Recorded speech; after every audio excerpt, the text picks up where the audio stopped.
हा माहोल आहे दिल्लीतला, कारण भाजपला दिल्लीत यश मिळालंय.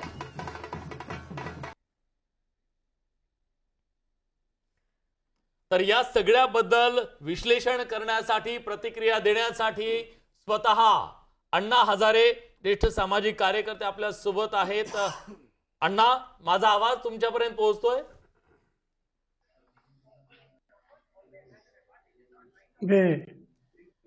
अण्णा, आज दिल्लीचा निकाल आला. हा निकाल तुम्ही कसं पाहता त्याच्याकडे? हा निकाल तुम्हाला अपेक्षित होता का की अनपेक्षित आहे?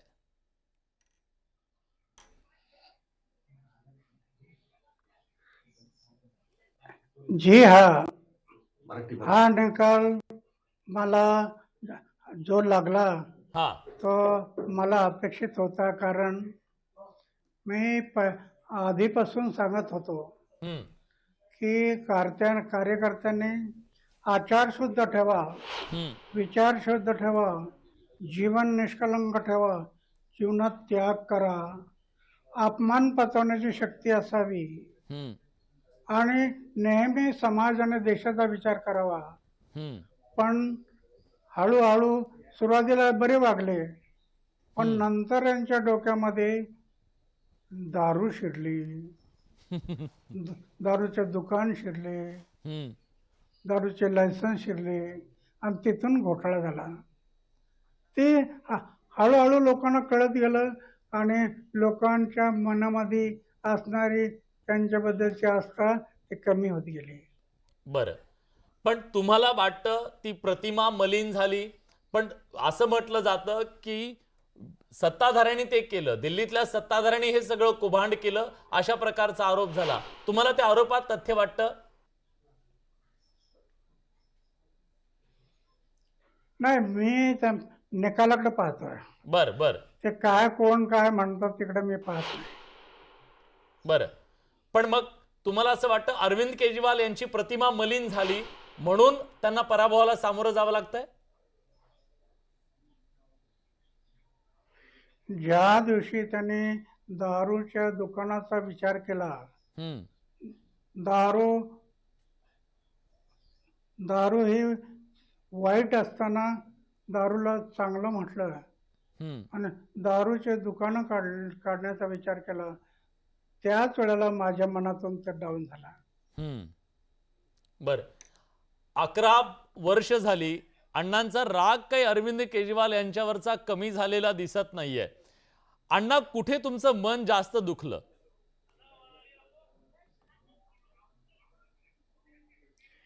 मी माझं जीवन नेहमी गाव, समाज आणि देशाचा विचार केला आणि गावाचा विकास म्हणजे देशाचा विकास हा विचार केला. ह्याच अरविंद राळेगणला अनेक वेळेला आलं, अनेक वेळेला मी समजून पाहिलं, शिकून पाहिलं. सुरुवातीला बरं वागलं, परंतु नंतर दारूचं दुकान, दारूचं लायसन्स हे डोक्यात शिरलं. ज्यावेळेला तो सत्तेवर नव्हता त्यावेळेला दारू ही वाईट आहे, कशी वाईट आहे हे त्याने एक लेख लिहिला आणि त्याचं मी जाहीरपणे दाखवलं की तुम्ही असं म्हटलं होतं पहिलं, पण ते विसरून गेले. म्हणून मला त्याच्यातून आस्था राहिली नाही. बरं, पण तुमच्याशी ते संपर्कात असतात का? तुमचं ते मार्गदर्शन घेतात का? तुम्ही संपर्कात आहात का अरविंद केजरीवाल यांच्या? ज्या दिवशी पक्षाने पार्टी करायचं ठरवलं त्या दिवसापासून मी त्याच्याशी संमत तोडला. बर, त्यांच्याशी चर्चा नाही, त्यांच्याशी बोलणं नाही. अनेक वर्ष पक्षाने पार्ट्या त्यांनी काढल्या, पण मी कधी त्यांच्याशी बोललो नाही, कधी संपर्क ठेवला नाही. अण्णा हजारेंच्या त्या ऐतिहासिक आंदोलनाचा राजकारणासाठी वापर झाला का, असं वाटतं का अण्णांना?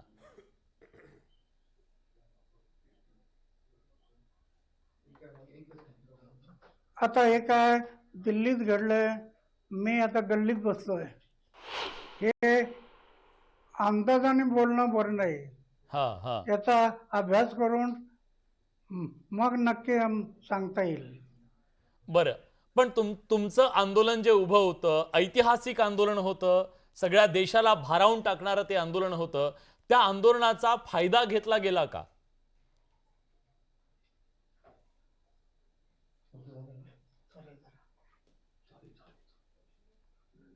नाही, आता फायदा घेतला की नुकसान झालं ते आज सांगता येत नाही.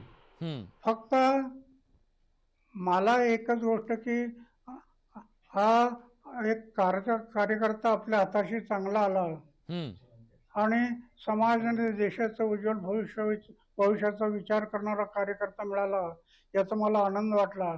पण ज्या दिवशी दारूच्या दुकानानं दारूच्या लायसन्स आणि दारूही डोक्यात शिरले, तेव्हा माझ्या मनातला तो कमी झाला. बरं. अण्णा, आज तुम्ही अरविंद केजरीवाल यांना काय सल्ला द्याल?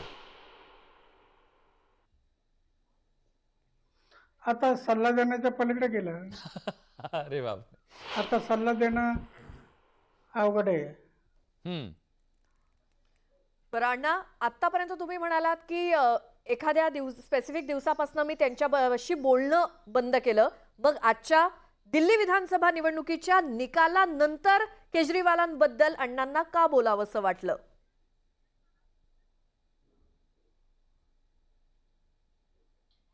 नाही, तुम्ही विचारलं म्हणून सांगितलं, हा हा मी होऊन बोललो नाही. बरोबर. नाही अण्णा, आम्हीच तुम्हाला प्रतिक्रिया विचारली, पण या सगळ्यानंतर सातत्यानं तुमच्याबद्दल एक प्रश्न उपस्थित केला जातो. पूर्ण तुमचं रिस्पेक्ट ठेवून, आदर ठेवून मी तुम्हाला हा प्रश्न विचारतोय. अण्णा ज्या कठोर शब्दामध्ये अरविंद केजरीवाल यांना सुनावतायत, तशाच पद्धतीनं ते भाजपला का सुनावत नाहीत, असा अनेकांच्या मनात प्रश्न आहे अण्णा.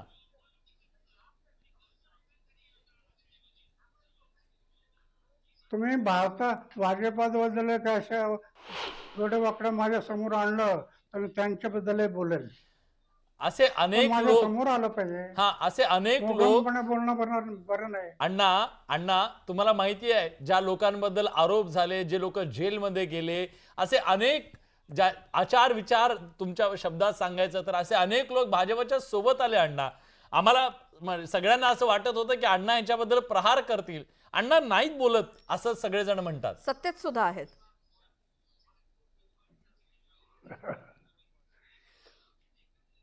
तुम्ही एवढं लिखाण करता, तुम्ही का बोलत नाही? तुम्ही बोललं पाहिजे ना. काम तुमचं आहे, लोकांना जागवणं, हो, जागे करणं, लोकांना जाग करून आकर्षित करणं, हे तुमचं काम होतं. मी एक फकीर माणूस एका खोलीत राहतो, 10 बाय 10च्या खोलीत. माझ्याकडे धन नाही, माझं बँक अकाउंट कुठं असतं माहित नाही.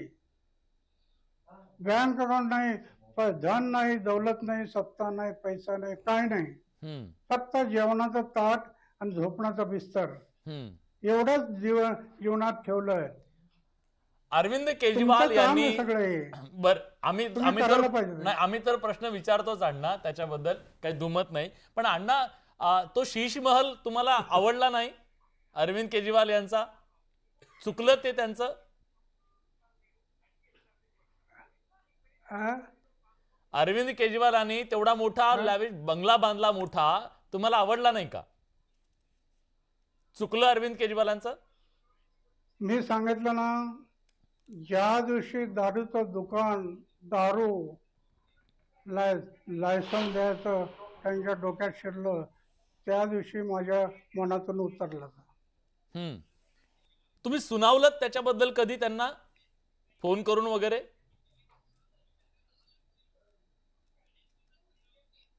नाही, मी बोलणंच बंद केलं. हा, सुरुवातीला तो यायचा, राळेगणला यायचा, बर, बसायचं, बोलायचं, चर्चा करायचं, मी त्याला सांगायचो. पण त्याची पाऊल चुकल्यानंतर मी प्रयत्न करून पाहिला, पण दारू डोक्यात शिरल्यामुळं मी त्यांचा संबंध तोडून टाकला. बरं.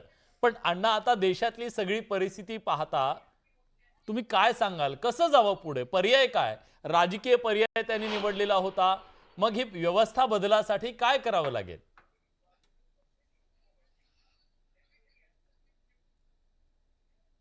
नाही, मी सांगू शकणार नाही.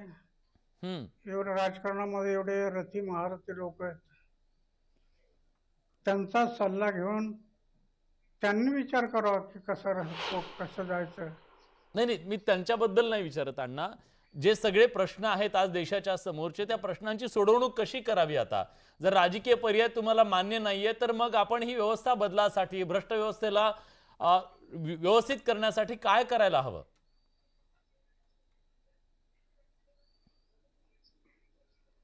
मी मी केलं ना.